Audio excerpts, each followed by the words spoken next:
Hai, masih bersama saya, Mr. G Bicara. Tentu saja bicara tentang kebenaran berdasarkan fakta, data, dan realita.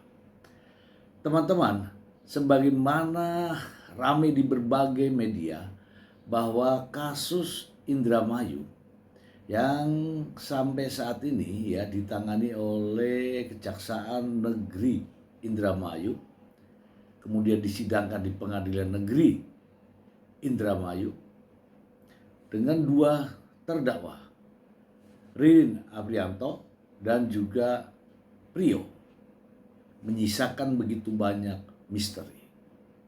Ada 4 nama yang disebut.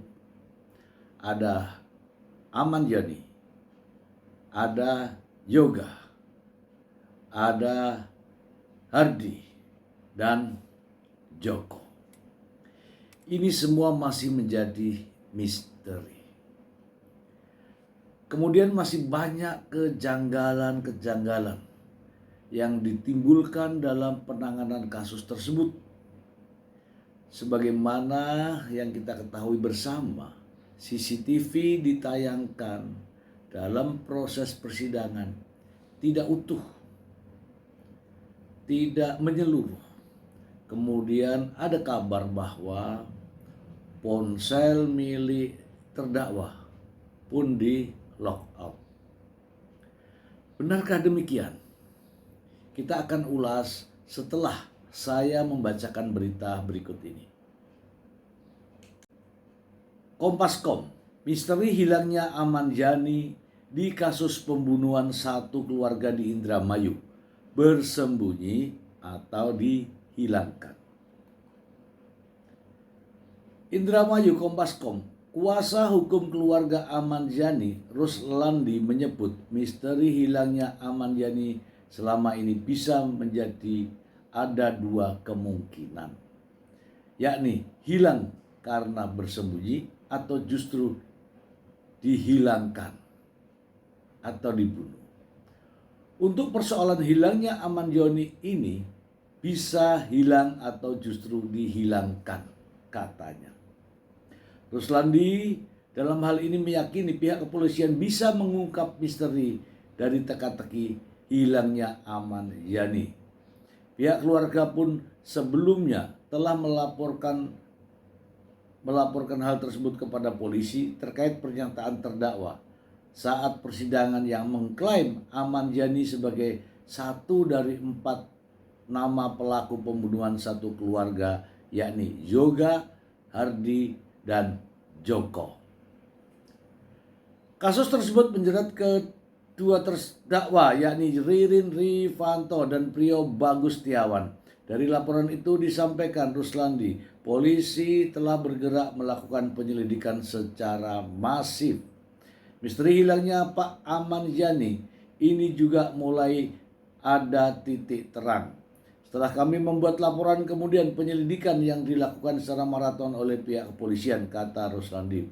Dari perkembangan penyelidikan yang dilakukan, disebutkan Ruslandi, polisi telah mendapatkan salah satu petunjuk penting, yakni adanya temuan bahwa rekening dana pensiun milik Aman Yani statusnya diketahui masih aktif.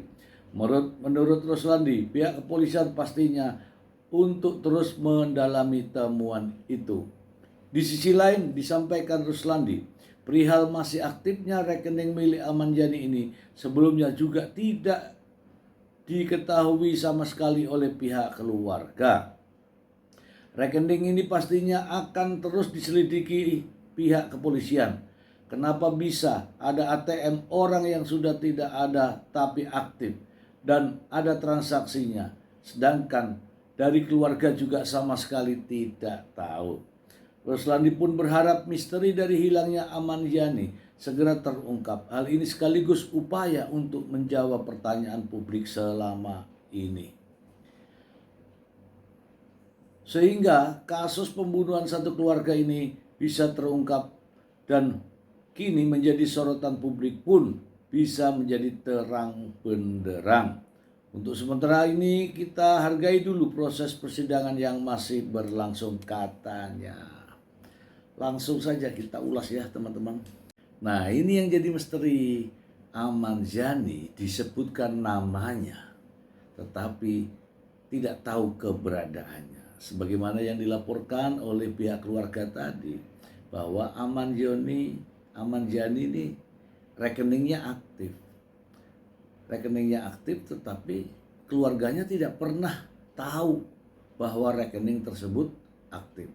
Sementara status dari Ahmad Yani ini adalah seorang pensiunan Bank Jawa Barat, Bank Jabar. Inilah menimbulkan pertanyaan ya teman-teman ya. Namun demikian, ketika yang berkaitan dengan rekening atau ATM, saya meyakini ini semua akan terungkap cepat ataupun lambat. CCTV di berbagai ATM pasti akan ketahuan siapa yang menggunakan ATM milik Ahmad Yani. Sebagaimana teman-teman ketahui ya, di rumah ini telah terjadi, ya menurut saya sih keji ya, pembantaian. Ada 5 korban kasus pembunuhan. Namun ya keberadaan pelaku saat ini, terdakwa Ririn Afrianto dan juga Prio Bagustiawan menyebut nama lain. Namun nama lain ini saat ini juga masih belum terlihat batang hidungnya. Namun polisi telah melakukan proses penyelidikan terkait nama-nama yang disebutkan oleh Ririn tersebut. Bagaimana bisa ya teman-teman mungkin tahu ya, ketika pembunuhan ini terjadi tidak ada saksi satupun yang melihat ya, kecuali kedua-duanya ini, Ririn atau Prio. Dalam eksepsinya, Prio mengatakan bahwa dia terlibat terkait dengan penguburan, tetapi Ririn tidak terlibat dalam pembunuhan maupun penguburan. Lagi-lagi ya, masih terjadi misteri. Bagaimana bisa orang yang katanya tidak terlibat dalam proses pembunuhan, tidak terlibat dalam proses penguburan, namun saat ini duduk menjadi kursi pesakitan. Ini yang bisa menjelaskan ini semua adalah satu nama yang disebutkan oleh Ririn Rifanto.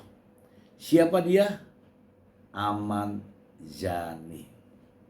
Dan tahukah Anda siapa Ahmad Yani itu dan bagaimana saat sekarang ini? Saya ingin membacakan terlebih dahulu untuk Anda berita terkini terkait dengan Ahmad Yani. Berikut. Langsung saja ya dari Kompas.com. Bank BJB minta polisi cari keberadaan Ahmad Yani. Bandung, Kompas.com. Bank BJB telah melaporkan Ahmad Yani ke kepolisian untuk mencari keberadaannya setelah namanya muncul dalam kasus pembunuhan satu keluarga di Indramayu. Direktur Utama Bank BJB Aji Subarna mengatakan Ahmad Yani merupakan mantan pegawai BJB yang pensiun normal pada tahun 2015 dan kini hingga masih menerima dana pensiun setiap bulannya. Ahmad Yani sudah diketahui sekarang, beliau dulu adalah karyawan BJB, pensiunan tahun 2015. Jadi masih dapat uang pensiun tiap bulan, kata Aji saat ditemui di gedung Bank Jabar. Menurut dia, pihaknya baru mengetahui nama Ahmad Yani dikaitkan dengan kasus tersebut setelah perkara sudah berjalan di persidangan. Intinya sekarang lagi ditindaklanjuti dan sudah lapor ke kepolisian. Ayi mengatakan kemunculan Ahmad Yani dalam kasus pembunuhan di Indramayu membuat persoalan BJB ikut terseret namanya. Di tengah perjalanan kita nggak tahu kasus ini seperti apa. Itu kan jadi masalah balik bagi kita. Saat ini Bank BJB menyerahkan proses pencarian Ahmad Yani kepada pihak kepolisian. Sekarang sudah kita laporkan ke pihak kepolisian, ujarnya. Sebagai informasi, kasus pembunuhan satu keluarga ini terjadi di rumah korban di Jalan Siliwangi, nomor 52, Kelurahan Paonman, Indramayu, Jawa Barat.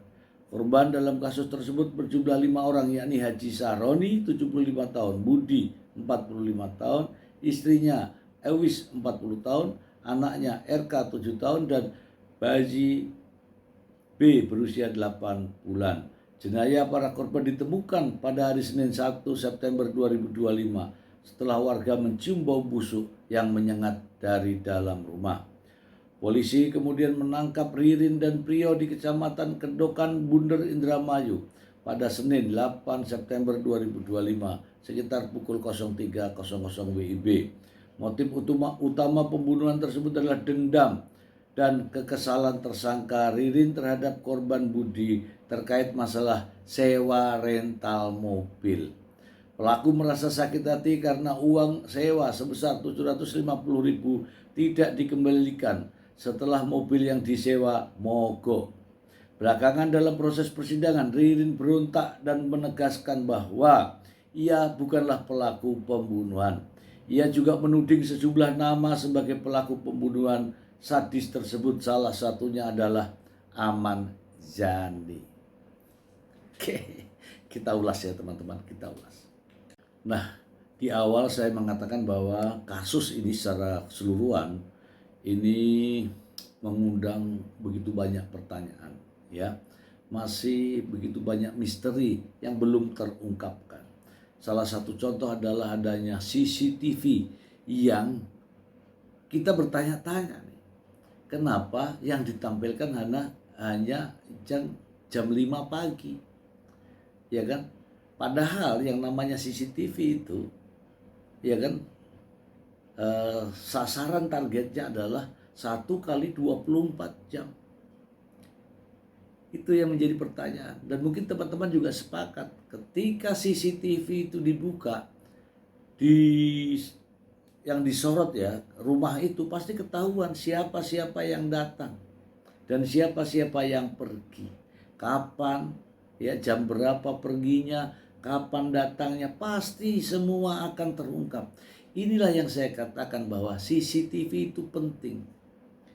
Artinya ketika ingin menayangkan CCTV, jangan sepotong-sepotong, harus per item dan item, mana-mana yang krusial ditampilkan pada jam-jam berapa.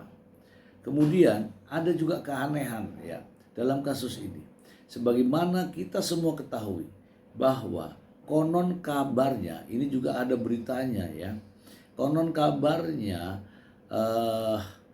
SIM card milik dari Ririn yang dikuasai oleh pihak kepolisian ternyata dinyatakan lockout.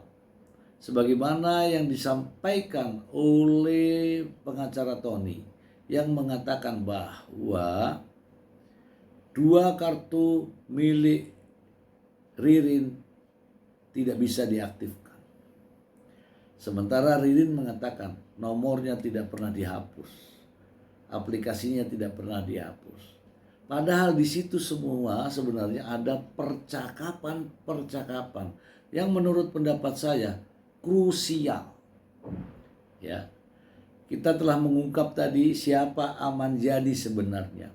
Meskipun dia telah pensiun, tetapi dia masih menerima dana pensiun setiap bulan. Artinya Ahmad Yani ini bukan fiktif. Ahmad Yani ini ada, teman-teman, ada. Kemudian teman-teman, ada berita terkait dengan video pernyataan dari pengacara Tony. Apa hubungan antara Ahmad Yani dengan Ririn? Ahmad Yani dengan Ririn adalah ponakan dan paman. Artinya antara kedua saling kenal, antara keduanya saling akrab. Dan saya yakin dan meyakini antara keduanya juga saling berhubungan. Nah, bagaimana dengan 4 sosok yang lain? Ririn mengatakan dia mungkin tidak kenal, tetapi sosok-sosok ini adalah teman atau komunitas dari Ahmad Yani. Teman-teman sekalian, di tengah proses persidangan, Ririn berontak, berteriak. Dia mengatakan bahwa saya bukan pelakunya, saya bukan pelaku pembunuhan. Saya disiksa, kaki saya dipatahkan, suruh ngakuin. Nah, ini teman-teman, ini nanti bisa rame ketika dalam proses persidangan Ririn yang saat ini didudukan sebagai terdakwa dengan minimnya bukti, maka saya meyakini bahwa ini adalah blunder. Saksi tidak ada yang melihat Ririn melakukan pembunuhan. 21 saksi sudah dipanggil. Tidak pernah satu pun yang melihat dia melakukan pembunuhan. Satu-satunya adalah Prio yang juga ditetapkan sebagai tersangka dalam kasus tersebut. Ditetapkan sebagai terdakwa dalam kasus tersebut. Namun lagi-lagi dalam eksepsinya Prio mengatakan bahwa Ririn tidak terlibat. Keterlibatan Ririn di sini adalah adanya perpindahan mobil sedan Corolla. Apakah dengan perpindahan mobil sedan Corolla ini masuk secara material bahwa Ririn telah melakukan pembunuhan? Meskipun didukung dengan sidik jari dan CCTV keberadaan daripada Ririn. Lagi-lagi teman-teman, lagi-lagi bahwa dibukanya CCTV sangat membuka tabir yang terjadi di Indramayu. Teman-teman sekalian, ada yang juga sangat menarik. Bagaimana reaksi publik. Masyarakat sangat antusias, termasuk Anda, sangat memberikan support kepada kasus ini. Bukan mendukung siapa di antara mereka yang menang, tetapi ingin mendukung sebuah kebenaran. Kebenaran yang betul-betul terungkap dari fakta-fakta kebenaran. Dan ini juga menjadi perhatian daripada anggota DPR RI yang mendorong betul agar penegakan hukum ini berjalan dengan sebenar-benarnya. Teman-teman, tayangan berikut adalah ketika Tony, pengacara Ririn, memberikan informasi bahwa selain bukti-bukti yang sudah diajukan dalam proses persidangan, Tony menemukan bukti yang sangat penting untuk dijelaskan kepada masyarakat. Dalam temuan Tony menemukan adanya sebuah kwitansi atas nama Ririn yang ditandatangani oleh Ahmad Yani, yaitu adanya pengakuan hutang. Dari kwitansi ini terbaca begitu jelas bahwa ada hubungan di antara keduanya beberapa tahun yang lalu. 300 juta rupiah, namun belum pernah diterima pengembalian dari Ahmad Yani kepada Ririn. Terkait dengan uang 190 juta atau 130 juta itu, uang pensiunan daripada Ahmad Yani kepada Ririn, benar, ATM itu berada di tangan Ririn. Tetapi itu diperoleh dari pemberian oleh Ahmad Yani untuk pembayaran sejumlah uang tersebut. Ini faktanya dan itu juga bisa dibuktikan dan meyakini bahwa hal tersebut adalah benar adanya. Itu saja dari saya, semoga informasi ini bermanfaat untuk kita semua. Terima kasih. Bye. Saya minta kwitansinya, mesti ada atau tidak. Nah, kemudian dicari kwitansinya, dapatlah kwitansinya. Nah, ini kwitansi jelas, ya, telah terima uang, ya, dari Ririn Rifanto, uang sejumlah 300 juta rupiah, ya, hutang uang sejumlah 300 juta rupiah telah diserahkan kepada Pak Aman Yani yang berhutang kepada Ririn Rifanto, ya, sejumlah 300 juta tanggal 9 Februari 2016, ya. Nah, ini 300 juta ditandatangani oleh Aman Yani. Masih ada kwitansinya itu. Nah, lalu setelah kwitansi ini dapat, kemudian saya datangi ke lapas, ya, datangi Ririn ke lapas. Saya ketemui di lapas, saya katakan, iya Rin, ini kwitansinya ada dari pengacara. Nah, sekarang saya mau tanya, ini benar kwitansinya 300 juta ini bayar belum? Kalau yang ini belum Pak, katanya.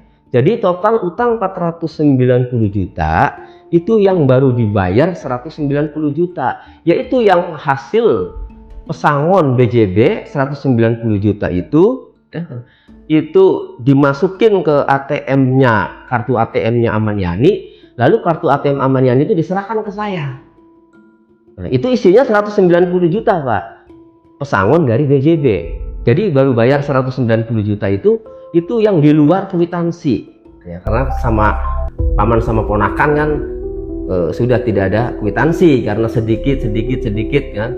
Nah, jadi karena ini besar 300 juta ini yang dibuat kwitansi. Lalu uang kamu dari mana dulu, saya bilang. Nah, ini jelaskan selama jadi marketing BJB dari 2013 sampai 2015, ya, ini selama 3 tahun, Ririn sebagai marketing itu mendapatkan komisi dari kredit itu besar, banyak.